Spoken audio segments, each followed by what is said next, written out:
Lachu kids TV. பொங்கலோ பொங்கல், பொங்கல் வாழ்த்துக்கள் செல்ல குட்டிகளா. பொங்கல் பண்டிகைனா என்ன, இந்த பண்டிகையை நம்ம ஏன் கொண்டாடுறோன்னு சீக்கிரமாக தெரிஞ்சுக்கலாம் வாங்க.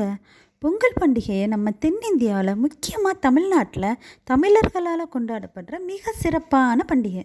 இதை அறுவடை திருநாளாக நம்ம இயற்கை அன்னையை வணங்குற விதமாக, நன்றி சொல்கிற விதமாக கொண்டாடுறோம். நம்ம ஊரில் அறுவடை செய்த மஞ்சள், கரும்பு, அரிசி மற்றும் கோதுமை இந்த பண்டிகையில் முக்கியத்துவம் வாய்ந்தது. இந்த பண்டிகையை நாம் உழவர் திருநாள்னு சொல்லுவோம். உழவர்னா யார்? நமக்காக காய்கறிகள், தானியங்கள், பழங்கள் போன்றவற்றை விவசாயம் மூலமாக விளைவித்து தரவர்கள் தான் உழவர்கள். இந்த பண்டிகை ஜனவரி மாதத்தில் 4 நாட்களுக்கு நம்ம சிறப்பாக கொண்டாடுறோம். முதல் நாள் போகி பொங்கல். போகி பொங்கலில் நம்ம வீரை சுத்தம் செய்து நம்ம வீட்டில் தேவையே இல்லாத பொருட்களை தீயிலிட்டு எரிக்கிறோம்.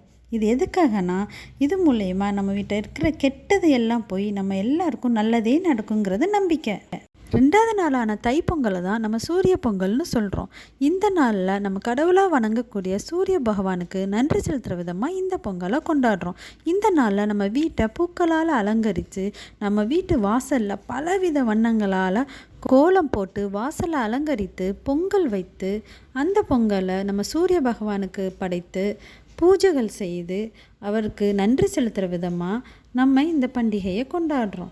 அது மட்டும் இல்லாமல் இந்த வருஷம் அறுவடை செய்த எல்லா காய்கறிகளையும் கொண்டு பலவித உணவுகளை தயாரித்தும் இந்த பண்டிகையை கொண்டாடுறோம். 3ஆம் நாள் மாட்டுப்பொங்கல். இந்த மாட்டுப்பொங்கலில் நம்ம வீட்டில் இருக்க மாடுகளை குளிப்பாட்டி அதன் கொம்புகளுக்கு வண்ணங்கள் பூசி அதை பூக்களால் அலங்கரித்து பூஜைகள் செய்து அன்றைக்கும் பொங்கல் வைத்து கடவுளுக்கு படைத்து அதனை மாடுகளுக்கு முக்கியமாக கொடுத்து, அந்த மாடுகளை நம்ம வீட்டில் ஒருத்தராக நினைத்து அவங்கள வணங்கி அவங்களுக்கு நன்றி செலுத்துகிற விதமாக தான் இந்த மாட்டு பொங்கலை நம்ம கொண்டாடுறோம்.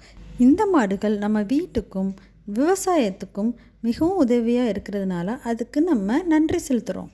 கடைசி நாளில் காணும் பொங்கல் கொண்டாடுறோம். காணும்னா என்ன அர்த்தம்? காணாமல் போச்சுங்கிறது அர்த்தம் கிடையாது, போய் பார்க்குறது.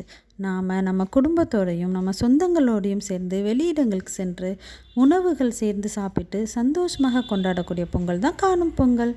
என்ன குழந்தைங்களா, பொங்கல் பண்டிகை ஏன் கொண்டாடுறோம், எதுக்காக கொண்டாடுறோன்னு தெரிஞ்சுக்கிட்டீங்களா? இந்த பொங்கல் நம்ம எல்லோருக்கும் நல்லதே நடக்க வேண்டுகிறேன். மறக்காமல் லைக்கும் சப்ஸ்கிரைபும் பண்ணிடுங்க. டாட்டா.